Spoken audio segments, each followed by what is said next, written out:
So ayun guys, troubleshooting tayo electrical problem. Bali nawalan siya ng accessories light. So ang problema niya ay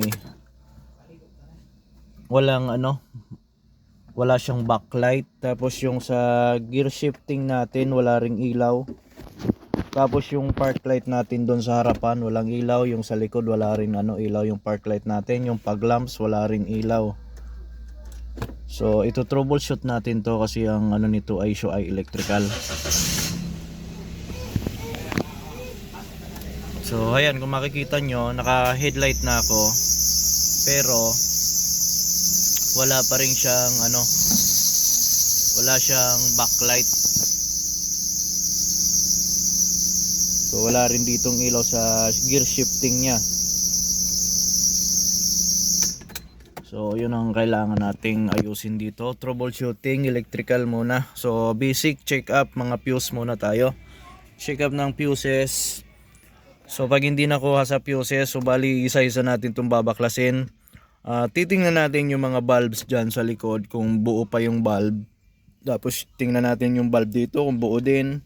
Sa likod titingnan natin yung bulb din kung buo. Pero magbe-basic check up muna ako dito bago pumunta sa mga babaklasing pyesa. So kailangan ko muna dito ay i-troubleshoot yung mga fuse kung buo ba siya or sira. So bago tayo pumunta kung saan sa mga major na trabaho. So pwede kasing ang naging problema niya din ay itong column switch ng headlight. So pwedeng nag-lost contact din yan. So ganon, i-sign ko muna to para kumbaga hindi siya mahirap i-troubleshooting. So ayun guys, so umpisahan ko muna yung pagto-troubleshoot natin dito.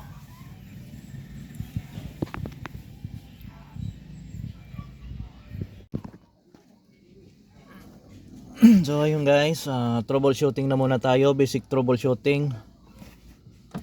So subukan na muna natin to. Switch on. So bali naka-switch on na ako. Tapos titingnan muna natin to mga fuses na to kung buo ba siya. So pinaka-target natin dito ay yung 7.5 na ampere na ECC. So ibig sabihin ng ECC ay accessories yan. So yun ang titingnan natin dyan. Pinaka-priority nating titingnan kasi yun ang pinaka-main ng fuse natin para sa accessories. So titingnan muna natin tong mga fuses na to kung buo. Isa-isahin muna natin to. So humilaw, okay yan. So umilaw, okay din. So umiilaw yung natin, 7.5 na amperes na fuse. So 10 amperes, okay din yung mga 10 amperes natin. So mayroon din siya. So ito hindi to iilaw kasi kumbaga sa running na to iilaw. So iba na pag-check niyan. So 15 amperes.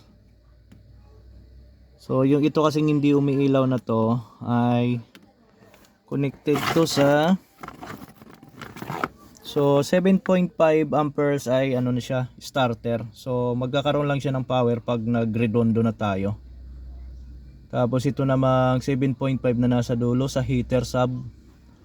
So hindi rin siya iilaw talaga kasi hindi buka yung natin, yung makina.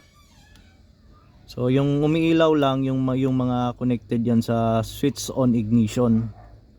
So okay din to.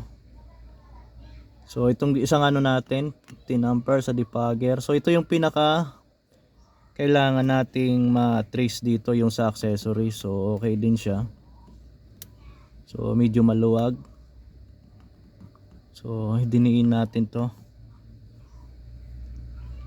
So medyo maluwag yung sana dito lang yung problema kasi medyo maluwag yung fuse. 2.5 amperes, okay na.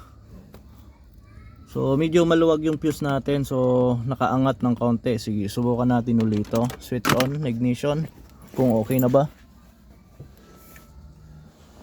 So naka-switch on ignition pa rin. Patayin ulit natin. So patay. Switch on.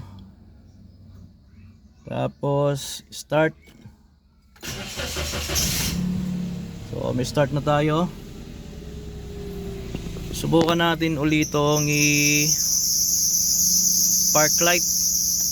So ayun, park light natin mayroon na siyang ilaw, nagkaroon na siya ng backlight.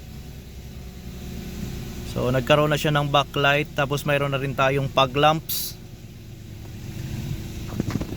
Tapos mayroon na rin tayo ditong gear indicator light.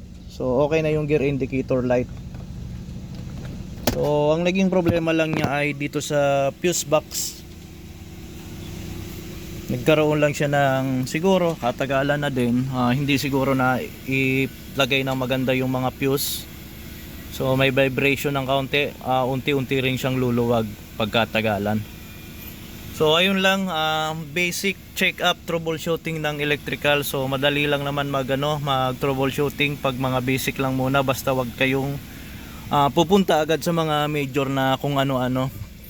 Kasi pag mga ganito kasing nawalan siya ng ng backlight sa dashboard, nawala ng accessories. So kung nawala siya lahat, ang isa lang ang panggagalingan niya na dapat muna nating tingnan ay yung fuse. So wag muna tayo pupunta kung saan-saan. Park light, meron na tayong park light. So ayun, park light.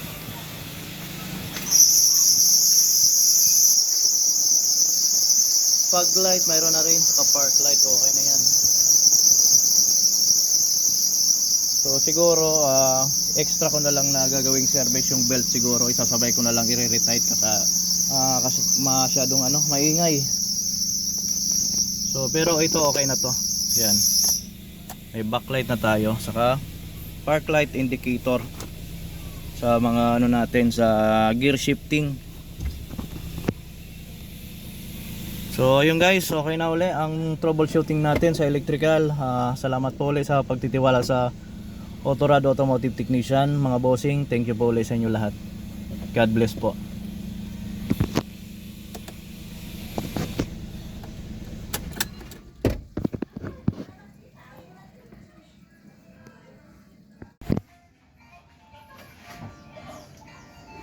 Sige sir, start. Okay na?